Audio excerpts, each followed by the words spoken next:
So one of the things that we did was we shifted the object at which we were looking at when we were thinking about AI. So while everybody's thinking about how we teach, that's the first thing that we go to. We went to how students learn. So the students were the place where we started from. And that's where everybody was talking about cases. We said, can we go and do things slightly differently? So we looked at simulations. Can we use GPTs to create simulations, boardroom war scenarios, scenario planning, one of the toughest things to teach in strategic management. Can we do it through AI?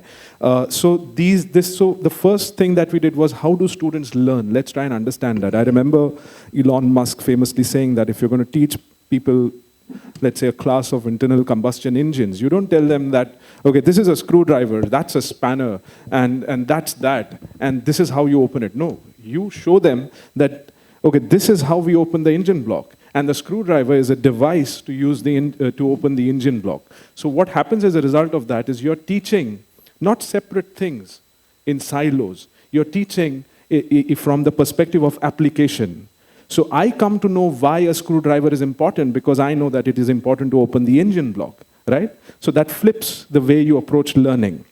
That is where simulations and applications came in.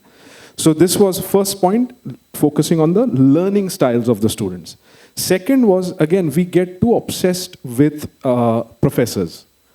Rarely I sit into meetings or conferences wherein we are actually talking about students. I famously sit into these accreditation-based meetings and मैं हमेशा बोलता हूँ कि बाकी सब करने के बाद कुछ time मिलता है तो आप student के बारे में सोचते हो. So I might become unpopular, but what the hell. So I'm saying that when you think about students, you will come to know what is it that they are doing. How is it that they are approaching AI? Because they are much ahead of us in terms of, and one thing that AI has done is that it has actually shown a mirror to our face and said, you need to come down from your pedestal and you need to collaborate with the student. Because as a multi-campus university, see, what is it that we are going to become? We are not going to just become knowledge centers. We are going to become social anchoring places.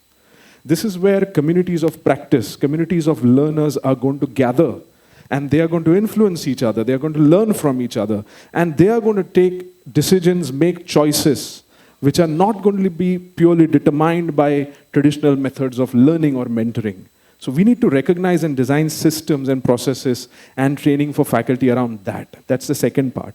Third is simplification. I met in the last 1 year a lot of companies who came and said, this plus AI, this plus AI, this plus AI. We took a big risk. We said, thank you very much. What we're going to do is we're going to use OpenAI ChatGPT. Now, that is the most important thing that we did. We kept things simple. I did not invest too much money in a DevOps team which designed a fancy dashboard. My dashboard still looks pretty much like a GPT, but it works. So we don't say कि अच्छा GPT में डालो. वो GPT नहीं है. We have trained it. We have trained it and iterated it. So for example, when you talk to my placement GPT, I have put in 5 years of my JDs in there. And I have put 500 students who have actually talked to it by taking mock interviews. So that GPT does not just base itself on the larger LLM that it is trained on. It is trained on my data over a longitudinal period. So that is what we need to do. Whether it's a case thing, whether it's a placement readiness, whether it is personalized tutoring. How much you iterate, how much you personalize it, that is what is very important. So today, if GPT, now OpenAI Summit happened last couple of weeks ago, I don't know, you guys were there. Study mode came. So all this scaffolding that we were talking about, it is done, it is solved. So now my GPT, I don't worry because OpenAI improves, I improve. They go from 4 to 5, I am from 4 to 5. I don't contradict that system, you see. So instead of going and saying that let's create our own systems, I think, no, let's base it on, you want Gemini or you want whatever it is. But base it on one platform which is evolving and contextualize it, train it. So these are some of the simple things that